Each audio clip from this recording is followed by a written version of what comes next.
Bom dia! Começando mais um Despertando com Dharma, segunda-feira, dia 14 de março,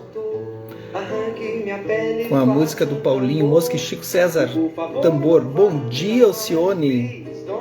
Isis, tudo bem? Como é que vocês estão, gurias? Começando a segunda-feira com chuva. Bom dia, Rosali, tudo bem? Aqui o outono começa antes do dia. Bom dia, Ana Tereza. Bom dia, Ana Rosa Moreira. Tudo bem, gurias? Rosana, tudo bem? Ana Maria Gonzale, desculpe. Como é que vocês estão? Como é que passaram o final de semana? Tudo bem? Bom dia, Pati.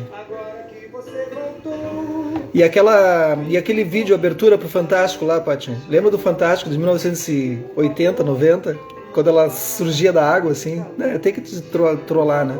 Bom dia, Mauro. Bom dia, Fabiola. Rosana Simões, tudo bem? Oi, nega. Olha que galera aí chegando. Pessoal com sede do Dharma. É isso, né? É uma beleza, né? Como é que passaram o final de semana? Tudo certo? Final de semana eu descansei. Pedalei, mas descansei. Vi filmes, estudei um pouco, nada muito demais. Estava estudando muito, daí eu dei uma reduzida. Senão eu fico muito acelerado. Então esse aí é o tambor com Paulinho Mosca e o Chico César. Bacana, né? Eles têm uma batida muito boa, assim. Então é isso, gente. Segunda-feira, hoje, dia 14 de março, é aniversário do meu filho mais velho, o Renan, que mora em Sampa. Ele está fazendo 34 anos. Me lembro bem da época de Pelotas. Renan é pelotense. Na verdade não é pelotense, porque ele nasceu em Rio Grande, né? Mas foi por uma situação, mas era para ser pelotense. Então é isso. Tá tudo bem mesmo com vocês? Todo mundo tá tranquilo? Não sei o que está acontecendo na vida, eu só falo da minha, né? Porque eu tô olhando para a tela e me vendo aqui. E, enfim, espero que estejam todos bem. Nós estamos lendo esse livro que a Luz da Letra nos traz, Apaixonado pelo Mundo, a história do Mandio Rinpoche quando ele sai do monastério. Toda a leitura, então, começando toda semana eu falo isso. Depois eu vou colocar o Pix ali na legenda. Obrigado, Ana.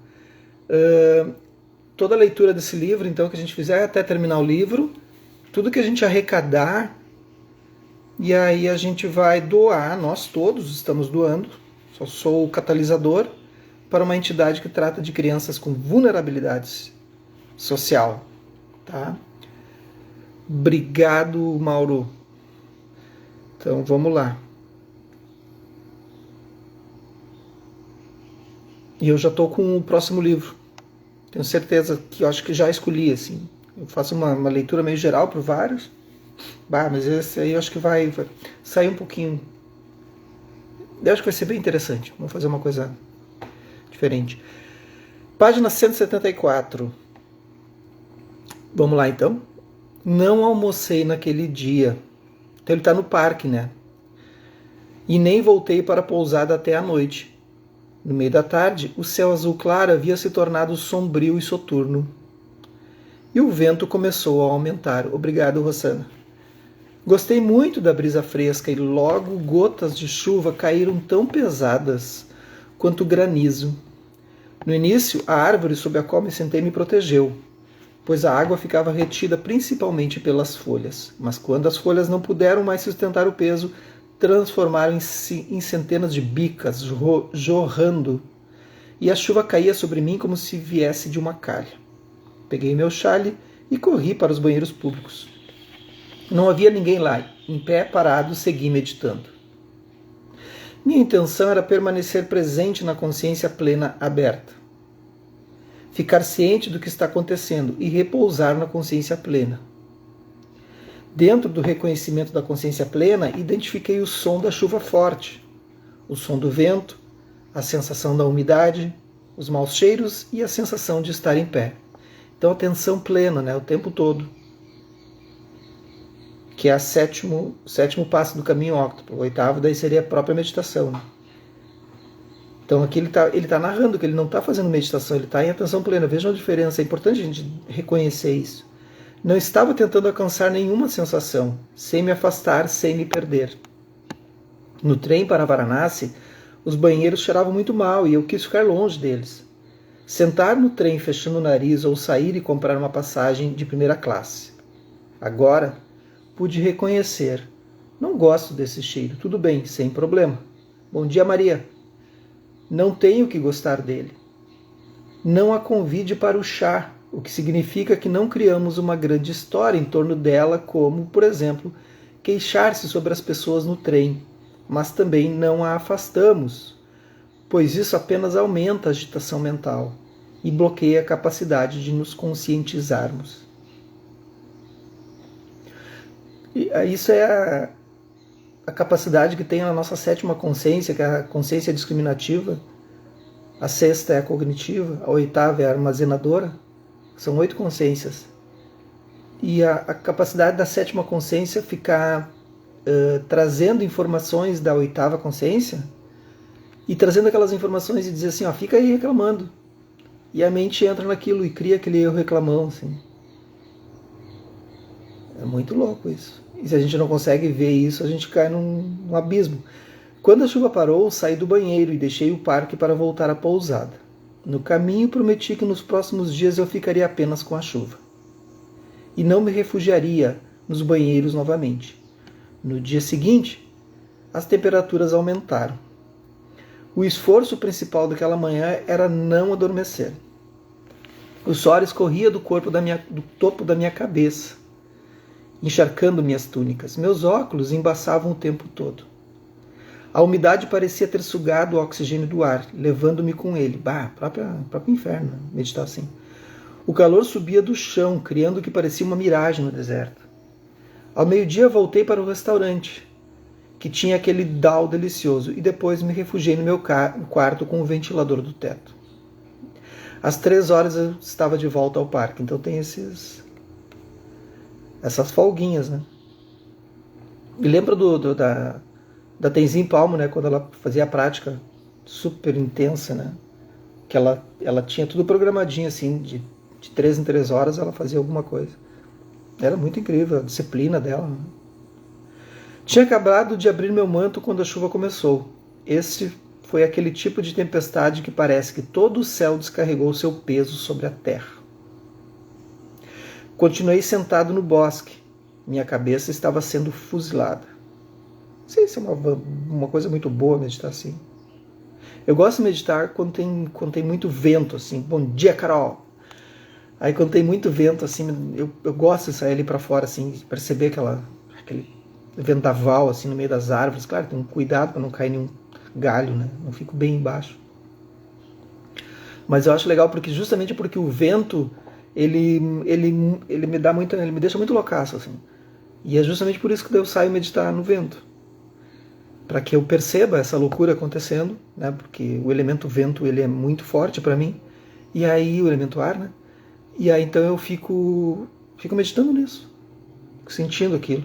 E aí a Serena fica ali abrigada na varanda só olhando assim, tipo, o que ele está fazendo? Vem para dentro, sai daí. É muito engraçado. Ela realmente fica olhando assustada assim, e dá uma volta e não quer sair para a grama. E eu fico lá. Serena, ela tá ligada, né? A água escorria pelo meu rosto. Podia senti-la nos meus ouvidos e pingando pelas pálpebras. Não, uma vez eu fiz isso de sair na chuva e meditar. Era umas 2 horas da manhã, uma época que eu praticamente não dormia. E aí eu saí de madrugada assim para fora, deu uma tempestade mesmo, galhos caindo e tudo mais assim. E aí fiquei na chuva, na grama, no meio daquela tempestade, meditando e vendo o que acontecia. Como é a mente louca, né, tentando controlar aquilo tudo assim. Não façam isso. Esses são experimentos, né? São experimentos, mas com uma certa segurança. Não fiquei embaixo de galhos e nada, né? Mas a chuva estava terrível. 2 da manhã, me lembro. A água escorreu. Eu estava assistindo, Carol, agora não vou lembrar do arquiteto, mas eu estava assistindo um documentário do arquiteto, uma da manhã até umas 2, aí começou a tempestade. Como é que era o nome dele? um arquiteto carioca. Ficou louco. Já que ele ficou louco mesmo. Tem que me lembrar o nome dele. Faz anos isso, faz anos. A água escorria pela parte de trás da minha cabeça para os ombros e pela minha espinha. Minhas costas coçavam por conta do tecido úmido grudado na pele. Em poucos minutos eu estava encharcado. Bernardes? Pois é, eu cheguei a pensar que era ele também. Eu acho que é, né? Eu acho que foi ele. Pá, que viagem aquilo, cara. Eu vou ter que rever esse documentário. Em poucos minutos estava encharcado. A chuva caía sobre mim, enquanto a umidade do chão envolvia o meu traseiro. Uma poça se formou sobre o meu manto. Tá uma puchaca isso, né, Mandio? Tu não tem outra peça de roupa? Não sei como é que tu tá te virando aí. Disse a mim mesmo. Não tenho nada do que gostar, nem nada a odiar. Nada para comemorar ou do que me arrepender. Molhado, seco, feliz, triste, cheiros bons, cheiros ruins. Se permanecer com a consciência plena, vou ficar bem. Fazia mais de 27 graus, mesmo à noite. Então ficar encharcado não causaria nenhum problema. Não era como se eu estivesse sentado com determinação em uma tempestade de neve, sendo enterrado vivo. Essa é a sabedoria do discernimento. E além disso, como eu nunca tinha lavado as minhas próprias roupas, minhas túnicas estavam ganhando uma boa limpeza. Depois disso, não procurei mais abrigo quando chovia e não voltei para a pousada para evitar o calor. Continuava preferindo e escolhendo entre uma banana ou uma espiga de milho assado, essa barraca de comida ou aquela, mas diminuiria as escolhas, especialmente aquelas relacionadas a evitar o que quer que fosse. Então o que ele está fazendo? Ele está quebrando com a hegemonia da sexta consciência. Ele está quebrando com a hegemonia da sexta consciência, que vai ali pegar informações e ignora as outras informações vindo das 5 primeiras consciências, que são os sentidos. Então nós temos 5 consciências, sentidos, né, físicos. Aí a sexta consciência, que é a mente, que é cognitiva, a sétima, que é discriminativa, e a oitava, que ela é a vijnana, que é o depósito de consciência. Esse depósito de consciência, ele é infinito. Ele é infinito. Ele está aqui há milhares de milênios. Milhares de anos, de vidas, de éons. Armazenando por gerações, por vidas passadas, seja como vocês quiserem. Mas ele parou de buscar aquelas informações. Ele está captando tudo o que está acontecendo das 5 consciências. Então ele não está interrompendo o que está acontecendo da 8ª consciência e a discriminativa 7ª consciência. Ele não interrompe isso. Ele observa isso que ela está vindo de dentro, como ele diz ali, eu diminuiria minhas escolhas. Então ele está aceitando tudo que vem das 5 consciências, ele está refazendo o seu depósito de consciência, refazendo a 8ª consciência, lá é a Vijnana. Com isso ele interrompe a noção do eu, da 6ª consciência.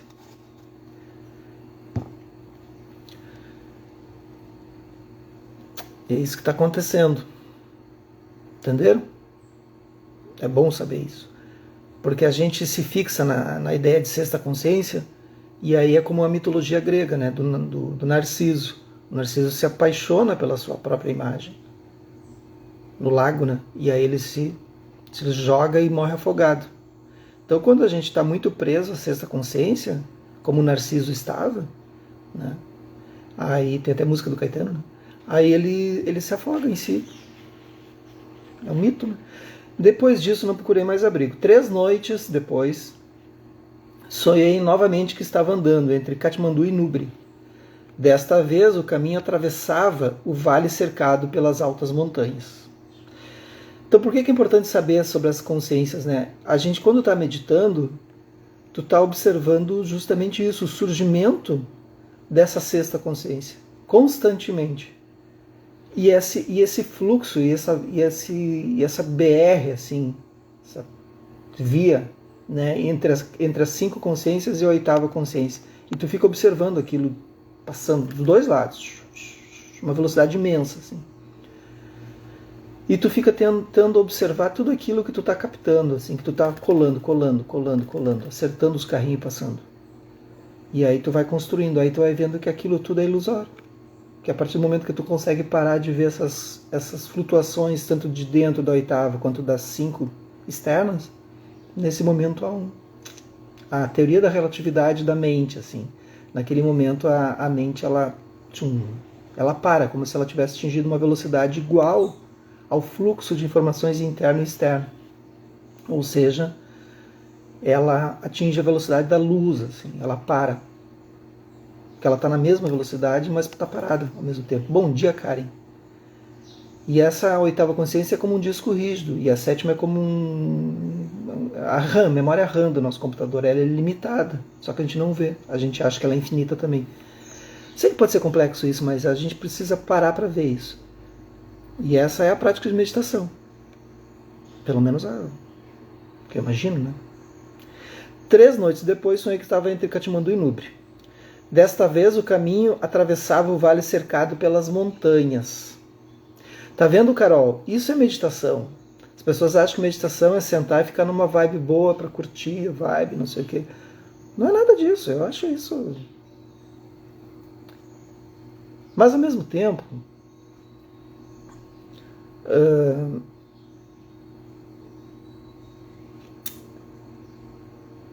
as pessoas comuns, as pessoas que estão no estado de uma vida comum, assim, as pessoas comuns não quer dizer que sejam comuns, quer dizer que elas estão sem o estado de consciência, elas não conseguem perceber esse fluxo de informações externo e interno. Como é que é criado todas essas consciências? E elas continuam operando somente nas 5 consciências e aceitando tudo que vem. As pessoas que saem desse trajeto, elas em algum momento elas se colocam na margem, elas vão para uma ruazinha lateral e começam a perceber, vamos dar um pouquinho mais devagar, assim. Só anda devagar porque cansou de andar veloz, assim. E elas começam a tomar uma certa consciência. E as pessoas que aderem às práticas, elas descobrem que não há nem a perimetral nem a rua vicinal. Não existe isso. As duas são autocriadas, autossurgidas, autoelaboradas. Então o sonho dele, desta vez o caminho atravessava o vale cercado pelas altas montanhas. Estava com minha mãe e outras pessoas que eu não conhecia. Um rio bem largo corria paralelamente ao caminho. De repente, logo atrás de nós, a lateral de uma montanha caiu no rio. Pedaços de pedra e terra tão grande quanto casas impediam a passagem da corrente. Quando a água bateu nessa represa impenetrável, o rio começou a subir. Minha mãe e eu nos deslocamos para o lado, ficando mais distantes do rio, mas a água continuava a subir tão depressa que logo nos afogaríamos. Bom dia, bon voyage. Em vez de me forçar a acordar para fugir do terror, identifiquei isso é um sonho. Segurei minha mãe e andamos por sobre a água para atravessar o rio, e então continuamos a nossa jornada por um campo verde, livres de perigo. Se pude me livrar do medo dentro do sonho, eu poderia me livrar agora na rua com os olhos abertos? Por que não? É mais difícil, né, Mandy? Em última instância, a forma desperta não é mais resistente do que a forma do sonho, nem mais duradoura, nem mais real. Há apenas um grande obstáculo. É muito mais fácil reconhecer a vacuidade de um sonho quando estamos dormindo de olhos fechados do que reconhecer a vacuidade de todos os fenômenos quando temos nossos olhos abertos. A questão não é nos convencer de que realmente podemos andar sobre a água, mas entender que a solidez que normalmente atribuímos ao nosso corpo não é real. E que há benefícios duradouros em se trazer uma perspectiva mais realista para quem e para o que somos. A aceitação da nossa própria vacuidade essencial e a vacuidade de todos os fenômenos diminui os nossos impulsos de nos apegarmos a coisas que não podem realmente ser mantidas.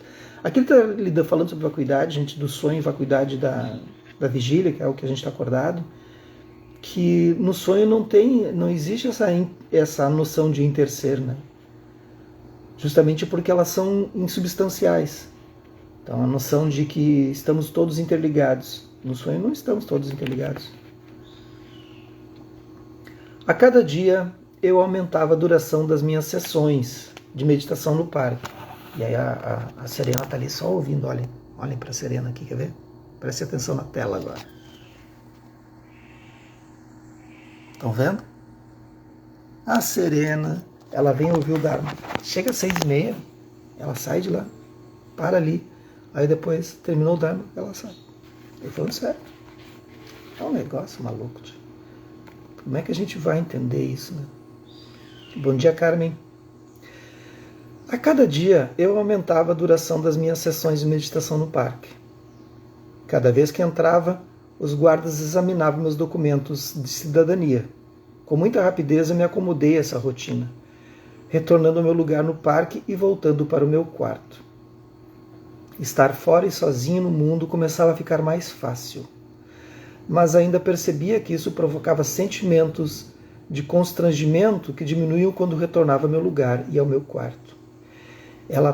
A Serena está sozinha na Teresa. Sempre tinha muitas cachorras aqui. E elas foram morrendo com a idade, né? Perdi uma por ano.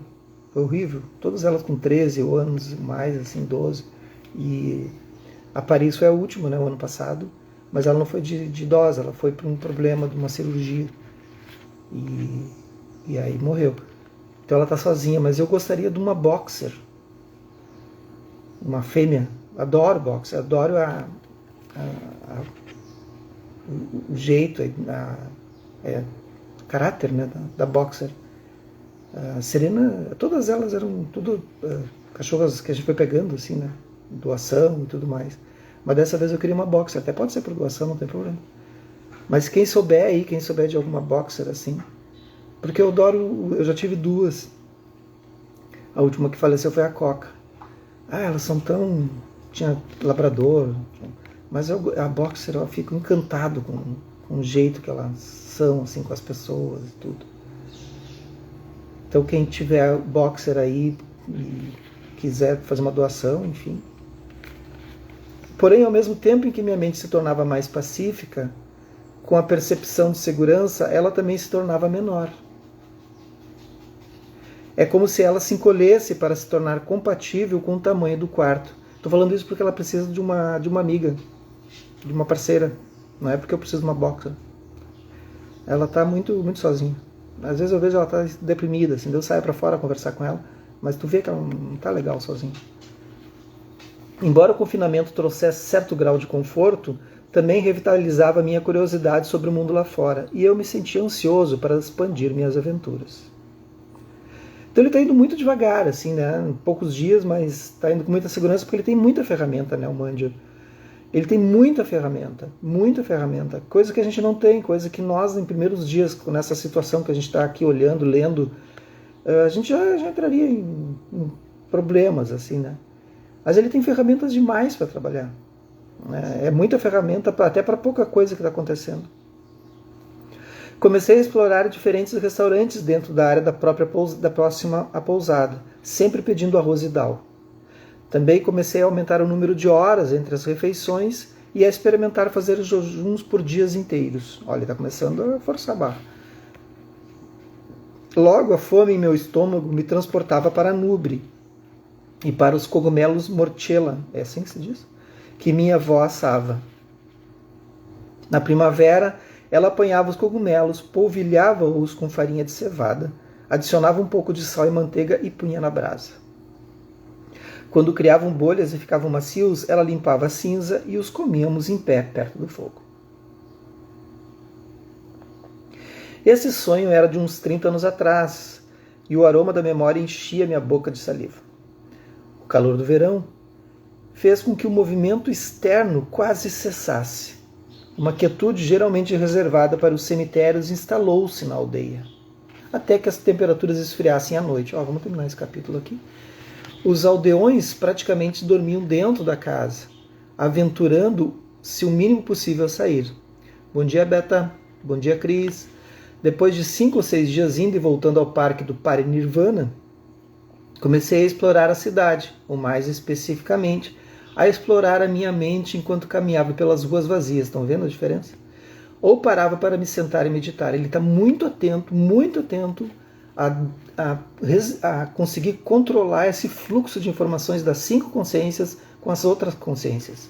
né? As outras três, sexta, sétima e oitava. Então ele está muito atento às internas e à externa.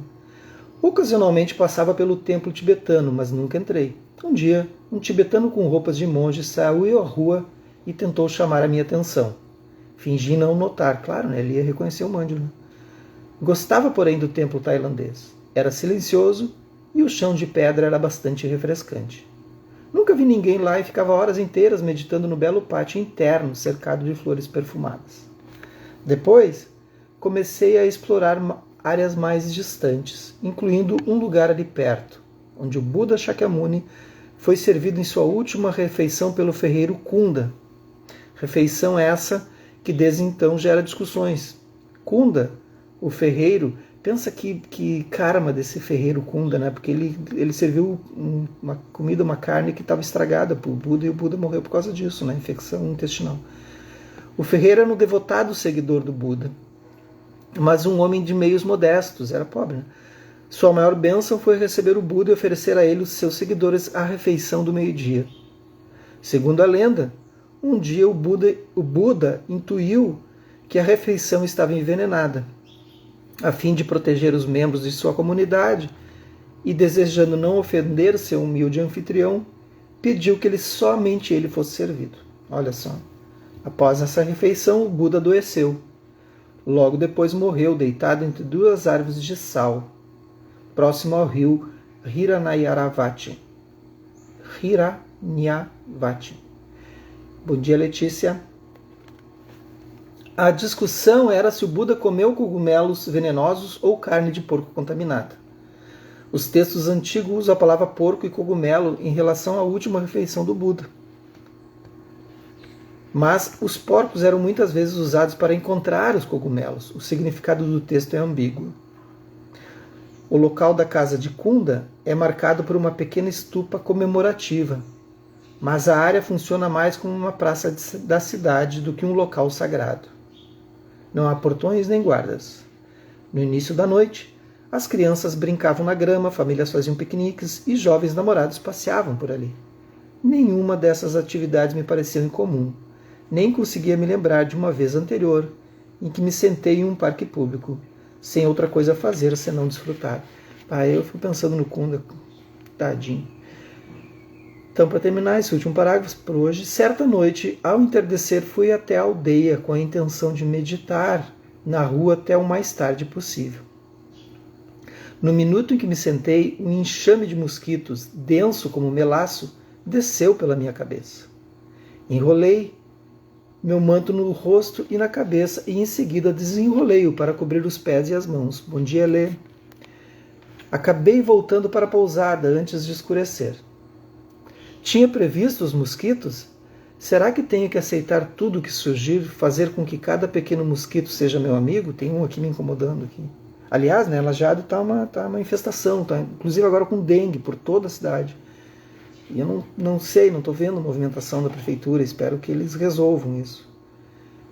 Conheço a teoria, entendi, mas poderia ter pegado dengue daqueles mosquitos, olha ele falando aqui. Isso era possível, embora a febre de dengue só tenha me ocorrido posteriormente, quando tentava arrumar desculpas para fugir.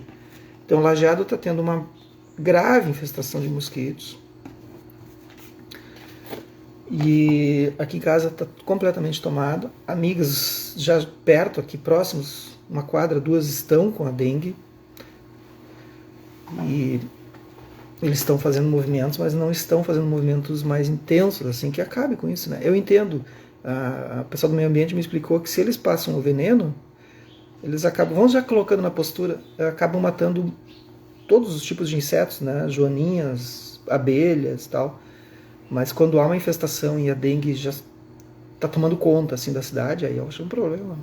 Eu não sei como é que eles vão resolver isso. Teria que ter um sistema biológico, né? Sapos ou alguma coisa assim. Bom dia, Ana Carolina Becker. Vamos fazer uma práticazinha só para estabilizar? Faça uma inspiração profunda.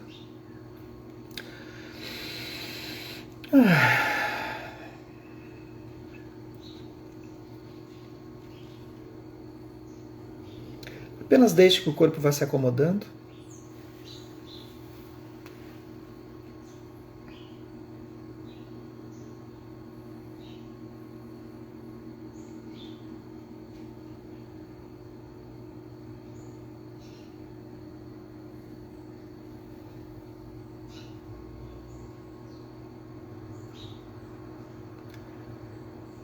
Deixem que a mente se acomode, se pacifique.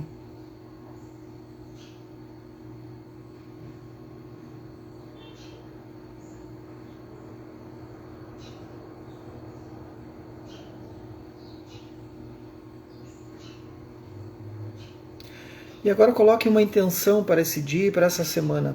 Veja se vocês coloquem um gatilho, assim. Para cada momento do dia, parar 1 minuto por hora, 1 minuto somente. E prestar atenção, atenção plena à sua mente, atenção plena aos sentidos físicos, ouvindo, sentindo tudo o que acontece nos sentidos físicos. Por 1 minuto. Percebendo todos os pensamentos, de onde eles provêm. Apenas isso. Nada mais. Não precisa julgar, não precisa justificar, não precisa categorizar, nada. Apenas pare por 1 minuto. Cada vez que tu lembrares, pare por 1 minuto. Fique em silêncio e observe esse fluxo incessante dos 5 sentidos e incessante das outras consciências da mente. Certo? Vamos praticar isso? Pratiquem a mente atenta. Pratiquem mindfulness, mente atenta.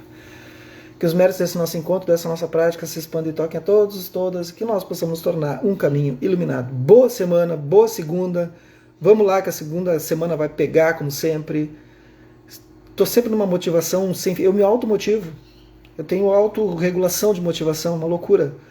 Então façam o mesmo, tá bem? Até amanhã, se a impermanência permitir.